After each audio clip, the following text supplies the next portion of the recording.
Agar siz pensiya, nafaqa, stipendiya, aliment, ish haqi ustamasi, kompensatsiya yoki davlat tomonidan beriladigan boshqa qo'shimcha to'lovlarga da'vogar bo'lsangiz, bugungi ma'lumot siz uchun juda muhim. Men hozir aytadigan 4 ta ma'lumotnomani 22 noyabrgacha tayyorlab qo'ymasangiz, sizga tegishi mumkin bo'lgan qo'shimcha pullarni yo'qotib qo'yishingiz, to'lov kechikishi yoki arizangiz rad etilishi mumkin. Bu faqat bir guruh odamga emas, juda ko'pchilikka tegishli masala. Ishlayotganlar, pensionerlar, nogironligi bor shaxslar, talaba farzandi bor oilalar, kam ta'minlangan oilalar, yolg'iz onalar, aliment olayotganlar. Vaqtincha ishsizlar va daromadi o'zgargan fuqarolar buni albatta bilishi kerak. Men bu videoda sizga vahima qilish uchun emas, aniq tushuntirish uchun gapiryapman. Qaysi 4 ta ma'lumotnoma kerak bo'lishi mumkin? Nima uchun aynan muddat muhim? Kim xavotir olishi kerak? Kimga bu tegmasligi mumkin? Qaysi joylarda odamlar eng ko'p xato qiladi va amalda nima qilish kerak? Videoni oxirigacha ko'ring. Chunki bitta hujjatdagi kichkina xato ham qo'shimcha to'lovdan mahrum qilishi mumkin. Hozirning o'zida kanalga obuna bo'ling, videoga like bosing, chunki bunday amaliy ma'lumotlar ko'p oilalarning pulini saqlab qoladi. Oldin ko'p holatlarda qo'shimcha to'lovlar, nafaqalar yoki kompensatsiyalar bo'yicha ma'lumotlar qog'oz shaklida ish joyidan, mahalladan, bankdan yoki o'qish joyidan olib kelinar edi. Ayrim idoralar ma'lumotni o'zlari so'rab olardi. Ayrimlar esa fuqaroning o'zidan talab qilardi. Odamlar ko'pincha mening ma'lumotim bazada bor-ku, oldin topshirganman-ku, pensiyam chiqib turibdi-ku, mahalla biladi-ku deb o'ylab hujjatlarni yangilamasdi. Natijada to'lov qayta hisoblanmay qolardi. Ustama qo'shilmasdi yoki keyingi oyga surilib ketardi. Hozir esa eng muhim o'zgarish shuki, ko'plab qo'shimcha to'lovlar va ijtimoiy yordam turlari daromad, oilaviy tarkib, bandlik holati, o'qish holati va bank rekvizitlariga bog'lanib bormoqda. Ya'ni davlat yoki tashkilot sizga pul ajratayotganda faqat ariza berdi degan faktga qarab emas, sizning real holatingizga qarab qaror qiladi. Daromadingiz qancha, oilada nechta odam bor, farzandingiz o'qiyaptimi? Siz ishlayapsizmi yoki yo'qmi? Nogironlik yoki parvarish holati bormi? To'lov qaysi hisob raqamga tushishi kerak? Mana shular tekshiriladi. Shuning uchun 22 noyabrgacha kerakli ma'lumotnomalarni tartibga keltirish degani faqat qog'oz yig'ish emas. Bu sizning haqingizdagi ma'lumotlarni yangilash, noto'g'ri ko'rsatilgan joylarni to'g'rilash, qo'shimcha to'lovga asos borligini isbotlash va kelajakdagi kechikishlarning oldini olish degani. Men ko'p ko'rgan holat, odam aslida qo'shimcha to'lovga haqli bo'ladi, lekin daromad ma'lumotnomasi eski bo'lgani, talabalik ma'lumotnomasi topshirilmagani yoki bank hisob raqami noto'g'ri yozilgani uchun pulni vaqtida ola olmaydi. Eng birinchi va eng ko'p talab qilinadigan hujjat bu daromad haqida ma'lumotnoma. Bu hujjat sizning oxirgi oylardagi ish haqi, pensiya, nafaqa, stipendiya, ijara daromadi, tadbirkorlik daromadi yoki boshqa tushumlaringizni ko'rsatishi mumkin. Nima uchun bu muhim? Chunki ko'plab qo'shimcha to'lovlar aynan ehtiyoj darajasiga qarab belgilanadi. Agar oilaning daromadi belgilangan mezondan past bo'lsa, qo'shimcha yordam beriladi. Agar daromad yuqori deb ko'rsatilsa, yordam rad etilishi mumkin. Masalan, bir oilada ota ishlaydi, ona vaqtincha ishlamaydi. 2 nafar farzand maktabda o'qiydi. Otaning oyligi 3.200.000 so'm. Oilada jami 4 kishi. Agar hujjatlar to'g'ri topshirilsa, har bir kishiga to'g'ri keladigan daromad past chiqishi va oila ijtimoiy yordam yoki qo'shimcha to'lovga da'vogar bo'lishi mumkin. Lekin ish joyidan olingan ma'lumotnomada eski oylar, mukofot puli yoki bir martalik to'lov noto'g'ri doimiy daromad sifatida ko'rsatilsa, tizim oilani daromadi yetarli deb baholashi mumkin. Yana bir misol. Ayol kishi dekret ta'tilida oldin yaxshi oylik olgan, hozir esa faqat bola parvarishi bilan bog'liq to'lov olmoqda. Agar u eski ish haqi ma'lumotini yangilamasa, hujjatlarda hali ham yuqori oylik olayotgandek ko'rinishi mumkin. Bu esa unga tegishi mumkin bo'lgan qo'shimcha yordamni kamaytiradi yoki butunlay to'xtatadi. Shuning uchun men doim aytaman, daromad ma'lumotnomasi yangiligi, davri va undagi raqamlar juda muhim. Bu ma'lumotnomani odatda ish joyining buxgalteriyasidan, soliq organlaridagi shaxsiy kabinet orqali, MyBotKub uz portali orqali yoki tegishli tashkilotdan olish mumkin. Agar siz rasmiy ishlasangiz, buxgalteriyadan oxirgi 3 yoki 6 oy bo'yicha ma'lumot so'rang. Agar tadbirkor bo'lsangiz, soliq to'lovlari va daromad deklaratsiyasi bo'yicha ma'lumotlarni tayyorlang. Agar ishlamasangiz, Bandlik holatingizni ko'rsatuvchi alohida ma'lumot ham kerak bo'lishi mumkin. Ikkinchi muhim hujjat bu oila tarkibi yoki yashash joyi bo'yicha ma'lumot. Ko'pchilik buni oddiy hujjat deb o'ylaydi. Lekin amalda qo'shimcha to'lovlar hisobida juda katta rol o'ynaydi. Chunki yordam miqdori ko'pincha oiladagi odamlar soniga, voyaga yetmagan farzandlar borligiga, pensioner yoki nogironligi bor shaxslar yashashiga, kim bilan bir ro'yxatda turishiga qarab hisoblanadi. Oddiy misol keltiraman. Bir xonadonda ona 2 farzand va bu yashaydi. Bu pensiya oladi, ona esa ish izlayapti. Agar oila tarkibi to'g'ri ko'rsatilsa, har bir a'zoning holati hisobga olinadi. Lekin ro'yxatda allaqachon boshqa viloyatga ko'chib ketgan aka yoki opa ham turib qolgan bo'lsa, tizim ularning daromadini ham oilaga qo'shib hisoblab yuborishi mumkin. Natijada real hayotda oila qiynalayotgan bo'lsa ham qog'ozda daromadi ko'p ko'rinadi yoki aksincha holat bo'ladi. Oila tarkibida yangi tug'ilgan bola hali kiritilmagan bo'ladi. Shu sababli oiladagi odamlar soni kam ko'rinadi. Har bir kishiga to'g'ri keladigan daromad yuqoriroq chiqadi va yordam kamayadi. Men bunday vaziyatlarni juda ko'p uchratganman. Bola tug'ilganlik guvohnomasi bor. Lekin mahalla yoki tegishli bazalarda oila tarkibi yangilanmagan. Shuning uchun 22 noyabrgacha buni tekshirtirib olish kerak. Bu ma'lumotni mahalla, migratsiya va fuqarolikni rasmiylashtirish bo'limlari, yagona interaktiv davlat xizmatlari portal yoki tegishli davlat xizmatlari markazi orqali aniqlashtirish mumkin. Siz ma'lumotnomani olayotganda faqat bering deb ketmang, undagi har bir ism familiyani, tug'ilgan sanani, qarindoshlik darajasini, manzilni, ro'yxatdan o'tgan va amalda yashayotgan shaxslarni tekshiring. Xato bo'lsa darhol tuzatish tartibini so'rang. 3-hujjat ayniqsa talaba farzandi bor oilalar stipendiya, kontrakt imtiyozi, boquvchisini yo'qotganlik to'lovi, aliment, ijtimoiy yordam yoki yoshlar bilan bog'liq qo'shimcha to'lovlarga da'vogarlar uchun juda muhim. Bu o'qish joyidan ma'lumotnoma. Unda shaxs haqiqatan ham ta'lim muassasasida o'qiyotgani, kunduzgi yoki sirtqi ta'limda ekani, kursi, o'qish muddati, stipendiya olishi yoki olmasligi kabi ma'lumotlar bo'ladi. Nega bu hujjat qo'shimcha to'lovga ta'sir qiladi? Chunki ayrim to'lovlarda bola yoki yosh shaxs qaramog'ida deb hisoblanishi uchun uning kunduzgi ta'limda o'qiyotgani isbotlanishi kerak bo'ladi.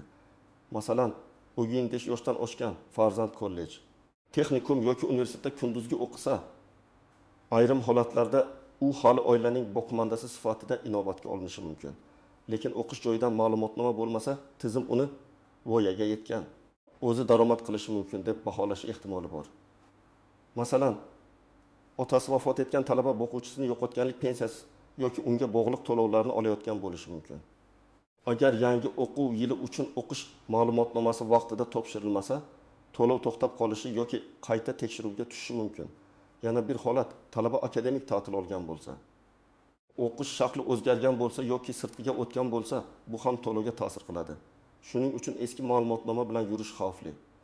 Bu ma'lumotnomani universitet, texnikum, kollej, litsey yoki maktabning o'quv bo'limidan olish mumkin. Ko'p joylarda elektron ma'lumotnoma beriladi. Ayrimlari QR kodli shaklda bo'ladi. Men tavsiya qilaman. Ma'lumotnomada sana, o'quv yili, ta'lim shakli, muassasa nomi, imzo yoki elektron tasdiq borligini tekshiring. Talaba hisoblanadi degan umumiy gapning o'zi ba'zi hollarda yetarli bo'lmaydi. Chunki to'lov turi kunduzgi ta'limni alohida talab qilishi mumkin. 4-hujjat ko'pincha e'tibordan chetda qoladi.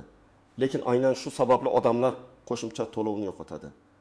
Bu bandlik holati, ishsizlik ro'yxati, mehnatga layoqatsizlik, nogironligi bor shaxsni parvarish qilish yoki bola parvarishi bilan bandlikni tasdiqlovchi ma'lumotdir. Har bir odamda holat boshqacha bo'lishi mumkin, lekin maqsad bitta. Siz nima sababdan ishlamayotganingiz yoki daromadingiz kamayganini isbotlash. Masalan, ona 2 yoshli bolasini parvarish qilmoqda. U rasmiy ishda emas, lekin oilaga yordam olish uchun murojaat qilganda tizim mehnatga layoqatli, ishlamayapti deb qarashi mumkin. Agar bola parvarishi holati, tug'ilganlik guvohnomasi, dekret yoki parvarish ta'tili bo'yicha hujjatlar to'g'ri ko'rsatilsa, bu holat boshqacha baholanadi. Yoki fuqaro ishini yo'qotgan, bandlik organiga ro'yxatdan o'tgan, ish qidiruvchi sifatida qayd etilgan bo'lsa, bu ham muhim asos bo'ladi. Yana bir real vaziyat, oilada nogironligi bor ota bor, unga qizi qaraydi, qiz ishlamaydi. Chunki otasini doimiy parvarish qiladi. Qog'ozda esa u shunchaki ishsiz bo'lib ko'rinadi. Agar parvarish holatini tasdiqlovchi hujjatlar bo'lmasa, oilaning ehtiyoj darajasi noto'g'ri baholanishi mumkin. Bu yerda nogironlik ma'lumotnomasi, tibbiy xulosa, parvarish zarurligini ko'rsatuvchi hujjatlar mahalla yoki tegishli idora tasdig'i kerak bo'lishi mumkin. Bandlik ma'lumotini kambag'allikni qisqartirish va bandlik bo'limlari, mehnat organlari, ish joyi, tibbiy ijtimoiy ekspertiza bilan bog'liq idoralar yoki davlat xizmatlari markazlari orqali aniqlashtirish mumkin. Muhimi, siz o'zingizning holatingizni qaysi toifaga kirishini bilishingiz kerak. Ishlayapsizmi? Rasmiy ishsizmisiz? O'zini o'zi band qilganmisiz? Tadbirkormisiz? Dekret ta'tilidamisiz? Nogironligi bor shaxsni parvarish qilyapsizmi yoki vaqtincha mehnatga layoqatsizmisiz? Har birining hujjati boshqa bo'ladi. Men birinchi navbatda daromadi oxirgi oylarda o'zgargan fuqarolarga e'tibor beraman. Ishdan bo'shagan, yangi ishga kirgan, oyligi kamaygan, mukofot puli olgan, vaqtincha ishga chiqmagan, tadbirkorlik faoliyatini to'xtatgan yoki aksincha yangi daromad manbai paydo bo'lgan odamlar hujjatlarini tekshirtirishi shart. Chunki tizimda eski ma'lumot qolgan bo'lsa, sizning bugungi holatingiz noto'g'ri ko'rinadi. Ikkinchi guruh oilaviy tarkibida o'zgarish bo'lganlar. Bola tug'ildi, kimdir vafot etdi, nikoh tuzildi, ajrim bo'ldi, farzand boshqa manzilga ko'chdi, talaba bo'lib boshqa shaharga ketdi. Ota-ona bilan bir ro'yxatda turib amalda boshqa joyda yashayotganlar bor. Bularning hammasi to'lov hisobiga ta'sir qilishi mumkin. Ayniqsa ajrimdan keyin aliment masalasi. Farzandlar kimning qaramog'ida ekani va oila tarkibi noto'g'ri ko'rsatilsa, to'lovlar chalkashib ketadi. Uchinchi guruh pensionerlar va nogironligi bor shaxslar. Pensioner qo'shimcha ustama, kompensatsiya, kommunal to'lovlar bo'yicha yengillik yoki parvarish bilan bog'liq to'lov olishi mumkin. Nogironligi bor shaxsda tibbiy xulosa muddati, nogironlik guruhi, qayta ko'rik sanasi, parvarish ehtiyoji kabi ma'lumotlar o'z vaqtida yangilanmasa, to'lov kechikadi. Bu yerda men oldin topshirganman degan fikr ko'p hollarda yetarli emas. 4-guruh talaba farzandi bor oilalar. Ayniqsa kunduzgi ta'limda o'qiyotgan, stipendiya oladigan yoki olmaydigan, kontrakt asosida o'qiydigan, o'quvchisini yo'qotganlik to'lov bilan bog'liq talabalar. Yangi o'quv yili boshlangandan keyin ma'lumotnomani yangilash juda muhim. Chunki o'tgan yilgi ma'lumot bilan bu yilgi to'lovni asoslash qiyin bo'lishi mumkin. Agar siz hech qanday qo'shimcha to'lov, nafaqa, kompensatsiya, ustama, ijtimoiy yordam, stipendiya yoki imtiyozga murojaat qilmagan bo'lsangiz, oilaviy va daromad holatingizda o'zgarish bo'lmagan bo'lsa, barcha ma'lumotlaringiz elektron bazalarda to'g'ri ko'rinayotgan bo'lsa, sizda shoshilinch xavotir kamroq bo'lishi mumkin, lekin baribir men kamida bir marta tekshirishni tavsiya qilaman. Chunki xatolar odatda pul kerak bo'lgan paytda bilinadi. Agar siz rasmiy ishda ishlasangiz, daromadingiz soliq tizimida to'g'ri aks etsa, oila tarkibingiz yangilangan bo'lsa, bank kartangiz faol bo'lsa, hujjatlaringiz muddati o'tmagan bo'lsa, siz faqat kerak bo'lgan ma'lumotnomani elektron ko'rinishda yuklab olib, saqlab qo'ysangiz ham bo'ladi. Lekin menda hammasi joyida deb o'ylab. Bank hisob raqami yopilib qolganini yoki pasport ma'lumotlari yangilanmaganini ko'rmay qolish ham mumkin. Birinchi nozik jihat, hamma tashkilot bir xil ro'yxat talab qilmaydi. Bir joy daromad ma'lumotnomasini so'raydi. Boshqa joy elektron bazadan o'zi oladi. Bir to'lov uchun oila tarkibi yetarli bo'ladi. Boshqasi uchun qo'shimcha ravishda bank rekviziti, pasport nusxasi, farzandlarning tug'ilganlik guvohnomasi, nikoh yoki ajrim hujjati ham kerak bo'ladi. Shuning uchun men har doim hujjat topshirishdan oldin aynan siz murojaat qilayotgan idoradan ro'yxatni aniqlab olishni maslahat beraman. Ikkinchi nozik jihat, ma'lumotnomaning muddati. Ayrim ma'lumotnomalar o'tgan kun amal qiladi. Ayrimlari faqat berilgan sanadagi holatni tasdiqlaydi. Ayrimlari esa o'quv yili davomida qabul qilinadi. Agar siz juda erta olsangiz, topshirish vaqtida eski hisoblanishi mumkin. Juda kech qolsangiz, muddatdan o'tib ketasiz. Shuning uchun 22 noyabrgacha degan muddatni kutib o'tirmasdan, hozirdan boshlab hujjatlarni tayyorlang, lekin topshiriladigan joy talab qiladigan amal qilish muddatini ham tekshiring. Uchinchi nozik jihat, bank hisob raqami. Ko'pchilik 4 ta asosiy ma'lumotnoma haqida gapirganda bank rekvizitini unutadi. Aslida bu alohida ma'lumotnoma bo'lmasa ham to'lov tushishi uchun juda muhim. Karta muddati tugagan, hisob raqam yopilgan ism familiya pasportdagi bilan mos kelmagan, bank MFO yoki hisob raqam noto'g'ri yozilgan bo'lsa, pul ajratilgan taqdirda ham qaytib ketishi mumkin. Shuning uchun bankdan faol hisob raqamingizni tekshirib oling. 4-nozik jihat familiya, ism va otasining ismidagi farqlar. Lotin va kiril yozuvida, pasport va tug'ilganlik guvohnomasida, diplom yoki o'qish ma'lumotnomasida bitta harf farq qilsa ham, ayrim tizimlar buni boshqa shaxs deb ko'rishi mumkin. Masalan, Gulnora bir joyda Gulnara deb yozilgan yoki otasining ismi bir hujjatda bor, boshqasida yo'q. Bu kichkina xatodek tuyuladi, lekin to'lov jarayonida katta muammo tug'diradi.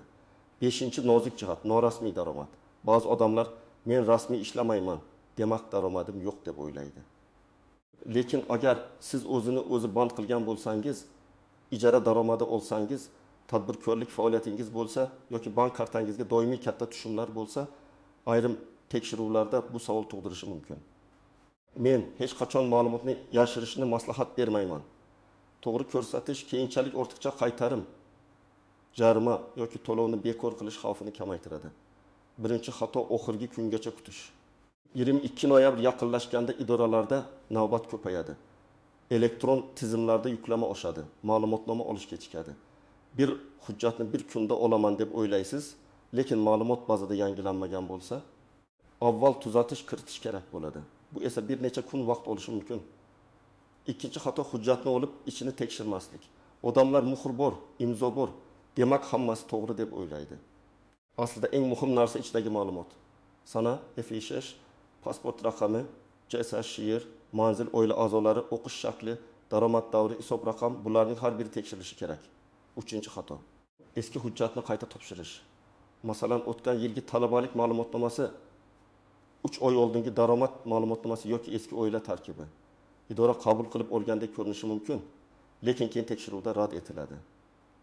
Shunda odam men topshirgan edim deydi, lekin topshirilgan hujjat talabga mos bo'lmagan bo'ladi. 4-xato faqat bitta idoraga ishonish. Ba'zan mahallada bir ma'lumot, soliq bazasida boshqa ma'lumot, bankda 3-ma'lumot bo'ladi. Sizning vazifangiz hammasini bir-biriga moslashlashtirish. Chunki qo'shimcha to'lovlar ko'pincha bir nechta manbadan tekshiriladi. Endi nima qilish kerakligini aniq aytaman. Birinchi qadam. Siz qaysi to'lov yoki qo'shimcha pulga da'vogarligingizni aniqlang. Bu pensiya ustamasi bo'lishi mumkin, ijtimoiy nafaqa bo'lishi mumkin, stipendiya yoki boquvchisini yo'qotganlik to'lovi bo'lishi mumkin, kommunal kompensatsiya yoki mahalla orqali beriladigan yordam bo'lishi mumkin. To'lov turini bilmasdan hujjat yig'ish tartibsiz bo'ladi. Ikkinchi qadam, pasport yoki ID karta, JSHR, farzandlarning tug'ilganlik guvohnomasi, nikoh yoki ajrim hujjati, bank rekviziti kabi asosiy hujjatlarni bir joyga jamlang. Men odatda odamlarga qog'oz nusxa va telefonda skaner qilingan elektron nusxani ham saqlashni maslahat beraman. Chunki ba'zi joyda nusxa kerak bo'ladi, ba'zi joyda elektron yuklash talab qilinadi. 3-qadam, daromad ma'lumotnomasini yangilang. Ish joyingiz bo'lsa, buxgalteriyaga murojaat qiling va oxirgi 3 yoki 6 oy bo'yicha ma'lumot so'rang. Ishlamasangiz, bandlik organidan holatingizni aniqlang. Tadbirkor bo'lsangiz, soliq ma'lumotlarini tayyorlang. Pensiya yoki nafaqa olsangiz, tegishli jamg'arma yoki portal orqali ma'lumotni tekshiring. 4-qadam, oila tarkibini tekshiring. Mahalla yoki davlat xizmatlari orqali ro'yxatda kimlar borligini aniqlang. Amalda yashamaydigan, lekin ro'yxatda turgan odamlar bo'lsa, bu holat to'lovga ta'sir qiladimi? Albatta so'rang. Yangi tug'ilgan bola yoki yangi nikoh kabi o'zgarishlar kiritilmaganini tekshiring. 5-qadam. Talaba yoki o'quvchi farzandingiz bo'lsa, o'qish joyidan yangi ma'lumotnoma oling. Unda o'quv yili, kursi, ta'lim shakli va muassasa tasdig'i bo'lsin. Agar farzand sidqi ta'limga o'tgan bo'lsa, akademik ta'til olgan bo'lsa yoki o'qishni tugatgan bo'lsa, buni yashirmang. Chunki keyin ortiqcha olingan to'lovni qaytarish talabi chiqishi mumkin. 6-qadam. Bandlik yoki parvarish holatingizni tasdiqlang. Ishsiz bo'lsangiz, ro'yxatdan o'tish tartibini so'rang. Dekret ta'tilda bo'lsangiz, ish joyidan yoki tegishli hujjatlardan tasdiq oling. Nogironligi bor shaxsni parvarish qilsangiz, tibbiy va ijtimoiy hujjatlarni tayyorlang. Bu hujjat sizning nima sababdan to'liq ishlay olmasligingizni tushuntiradi. 7-qadam. Barcha hujjatlarni topshirishdan oldin bitta ro'yxat tuzing. Qaysi hujjat bor, qaysi biri yetishmaydi, qaysi biri eski Qaysi birida xato bor, buni yozib chiqing. Men tavsiya qiladigan eng oddiy ro'yxat: daromad ma'lumotnomasi, oila tarkibi ma'lumotnomasi, o'qish joyidan ma'lumotnoma, bandlik yoki parvarish holati ma'lumotnomasi, bank rekviziti, shaxsni tasdiqlovchi hujjatlar. Shu ro'yxat bilan idoraga borsangiz, hech bo'lmasa nimani so'rashni aniq bilasiz. 8-qadam ariza yozayotganda aniq yozing. Yordam berishingizni so'rayman deb umumiy yozishdan ko'ra, qaysi to'lov bo'yicha murojaat qilayotganingizni, oilaviy holatingizni, daromad holatingizni, ilova qilinayotgan hujjatlarni ko'rsating. Ariza telefon raqamingiz to'g'ri bo'lsin. Chunki kamchilik bo'lsa, siz bilan bog'lanishadi. Telefon ochiq bo'lsa yoki raqam noto'g'ri bo'lsa, jarayon cho'ziladi. Bugun men sizga 22 noyabrgacha e'tibor berishingiz kerak bo'lgan 4 ta asosiy ma'lumotnomani tushuntirdim. Daromad haqida ma'lumot, oila tarkibi va yashash joyi bo'yicha ma'lumot, o'qish joyidan ma'lumot, bandlik yoki parvarish holatini tasdiqlovchi ma'lumot. Bu hujjatlar oddiy qog'oz emas. Sizga tegishi mumkin bo'lgan qo'shimcha to'lovning asosi bo'lishi mumkin. Bitta xato raqam, eski sana yoki noto'g'ri yozilgan ism sababli odamlar oylar davomida pulini ola olmay yuradi. Mening maslahatlarim ani kutmang. Hujjatlarni hozirdan tekshiring. Har bir ma'lumotnomadagi yozuvlarni diqqat bilan o'qing. Bank rekvizitingizni yangilang va kerak bo'lsa, mahalla ish joyi, o'qish joyi, bandlik bo'limi yoki davlat xizmatlari markaziga murojaat qiling. Sizga tegishli pulni yo'qotmaslik uchun eng muhim narsa vaqtida harakat qilish va ma'lumotlarni to'g'ri rasmiylashtirish. Izohlarda yozing. Sizda qaysi ma'lumotnoma bo'yicha eng ko'p muammo bo'lyapti? Daromad ma'lumotimi, oila tarkibimi, talabalik ma'lumotnomasi yoki bandlik hujjatimi? Men keyingi videolarda eng ko'p berilgan savollar bo'yicha alohida tushuntirish beraman. Videoga like bosing, kanalga obuna bo'ling va bu ma'lumotni yaqinlaringizga ham yuboring. Chunki kimdir aynan shu hujjatlar sababli o'ziga tegishli qo'shimcha to'lovni saqlab qolishi mumkin.